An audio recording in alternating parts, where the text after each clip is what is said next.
In March 2026, the world woke up to a stunning headline: Japan signs historic warship deal with Australia. Cameras zoomed in on beaming officials in Tokyo as they shook hands over a $7 billion agreement. For the first time since World War II, Japan became a major arms exporter, sending shockwaves across Asia. Australian Navy officers admired Japan's Megami-class frigate, soon to join their fleet. Defense experts called it a Pacific game-changer. The answer was taking shape, steel, plate by steel plate, inside Japan's massive shipyards. The Megami-class frigate is a symbol of Japan's advanced technology and careful engineering. Automation and smart systems reduce crew size and human error, while sensors and radar spot threats quickly. The Megami can launch anti-ship missiles, anti-aircraft rockets, and advanced torpedoes.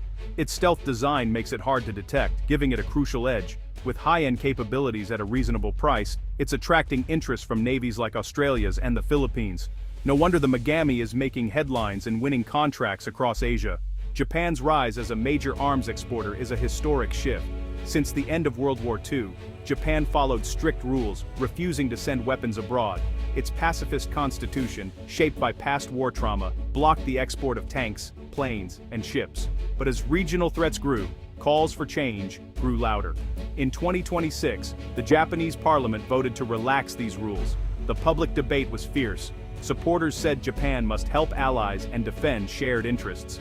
Critics worried about returning to military ways.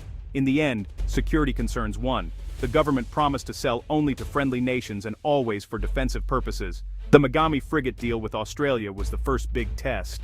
It proved Japan could build and deliver world-class military technology. More importantly, it showed that Japan was ready to stand up for its friends, not just itself. This is a new era for Japan. It is no longer just a peaceful nation but a key player in Asia's security puzzle. Its weapons deals are now shaping the region's future. Why did Australia and Japan come together so quickly? The answer is one word: China. In recent years, China has built up its navy, filled the South China Sea with warships, and claimed disputed islands. Both Australia and Japan feel threatened by these moves. They see China's actions as aggressive and dangerous. Australia has always relied on the United States for defense, but with the US focused on many global crises, Australia is looking for new partners. Japan, with its advanced technology and common values, is the perfect fit. Their navies now train together, share intelligence, and coordinate patrols. For Japan, the alliance is about more than just business. It is about survival. If China becomes too strong, Japan's trade routes could be blocked, its islands could be threatened. By strengthening ties with Australia, Japan builds a safety net. Together, these two countries are sending a message. Asia's democracies will stand together.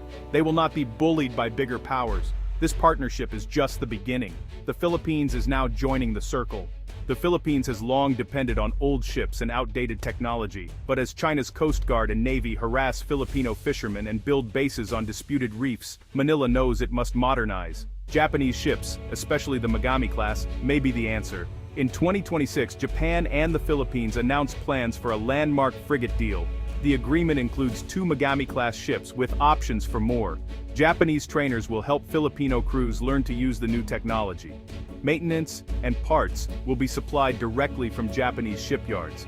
This partnership is about more than hardware. It is about trust. Japan has already donated patrol boats and surveillance planes to the Philippines.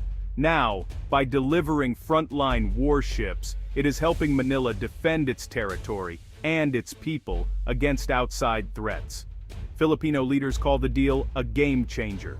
With Megami frigates, the Philippines can patrol farther, respond quicker, and stand its ground against a much larger rival. Japan's support is making that possible. How did Japan manage to export these powerful warships? The answer lies in new rules passed in 2024 and expanded in 2025. For the first time, Japan allows the export of lethal weapons, warships, missiles, and even fighter jets to trusted partners. These changes were debated for years, but the growing threat from China forced quick action. The new rules have strict guidelines. Weapons can only go to countries that share basic values and pose no threat to Japan itself. Every deal must be approved by a committee, and buyers must promise not to re-export Japanese arms to hostile states. Still, the rules mark a huge change from Japan's old pacifism. There are big reasons for this shift. Japan hopes to support allies, boost its own defense industry, and gain political influence. Selling advanced weapons also means allies can train with the same systems, making joint operations easier. For countries like the Philippines, the new rules are a lifeline. They allow access to world-class technology, backed by years of Japanese experience. As China's Navy grows, these exports are helping neighbors level the playing field. The gap between the Philippine and Chinese navies is, honestly, huge. China's Navy is now the world's largest, with over 350 ships, including aircraft carriers, submarines, and missile destroyers. It can project power far across Asia. China's Coast Guard is almost a navy itself, and is often used to intimidate smaller nations.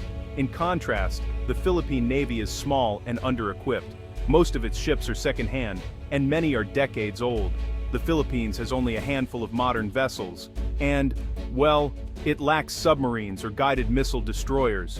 Its sailors are brave but outgunned. The arrival of Japanese-built Megami frigates would be a true leap forward. These ships bring advanced sensors, missiles, and the latest technology. They can patrol the open sea, defend against air and missile attacks, and support allies in crisis. Japan's support cannot make the Philippine Navy as large as China's, but it can give it the tools to defend its own waters and push back against bullying. That is why the partnership is so important. Japan's support for the Philippines is not new. Over the past decade, Japan has donated patrol boats, radar systems, and Coast Guard ships to help Manila defend its seas. Japanese trainers have worked side by side with Filipino sailors, sharing know-how and building trust. This steady aid has made a real difference. The new Megami deal takes things to the next level. The ships will become the pride of the Philippine fleet. Japanese experts will help with training, repairs, and upgrades for years to come. There are even talks about joint shipbuilding and maintenance yards in the Philippines, creating jobs and skills for a new generation. These steps are part of a bigger plan. Japan wants a network of strong partners who can work together in times of crisis. For the Philippines, Japanese support means not facing China alone. For Japan, it means a friend in a key location near some of Asia's busiest sea lanes. Both countries know the risks are high, but both believe that together they are stronger and safer. China's reaction to the Japan-Philippines partnership has been, well, swift and angry. Beijing accuses Japan of stirring up trouble and interfering in regional affairs. State-run newspapers warn of serious consequences if Japanese warships appear in disputed waters. Chinese Navy ships have stepped up patrols near Philippine islands, raising tensions even higher. Despite these protests, Japan and the Philippines are not backing down. They say their partnership is about defense, not aggression. Their message is clear: Boar Chuai. Every nation has the right to protect its own waters and people. U.S. officials have welcomed the deal, saying it strengthens the region against coercion and intimidation. Most experts agree that Japan's support is a major boost for Philippine security. It encourages other Asian countries to stand up to China's pressure. At the same time, it makes armed conflict less likely by raising the risks for any aggressor. The region is changing fast. With Japan's help, the Philippines is no longer a weak link. Instead, it is becoming a frontline defender of the rules-based order in Asia. The Japan-Philippines partnership is more than a ship deal. It signals a new balance of power in Asia. Japan, once cautious and inward-looking, is now leading efforts to help its neighbors stand up to China. The Philippines, long seen as the region's underdog, is gaining the tools and confidence to defend its sovereignty. This shift really matters for everyone. As Japan and the Philippines work together, other countries are watching, and some are seeking their own defense ties with Japan. The United States welcomes these moves, seeing them as part of a stronger, more united Pacific alliance. China is watching too. It sees that its neighbors are getting stronger, and that the old days of easy intimidation may be ending. The future of Asia will be shaped by these new partnerships, as countries decide whether to cooperate or confront. In the end, Japan's support for the Philippine Navy is about more than ships. It is about building trust, sharing responsibility, and standing up for a free and open Asia. The balance is shifting, and the world is watching closely.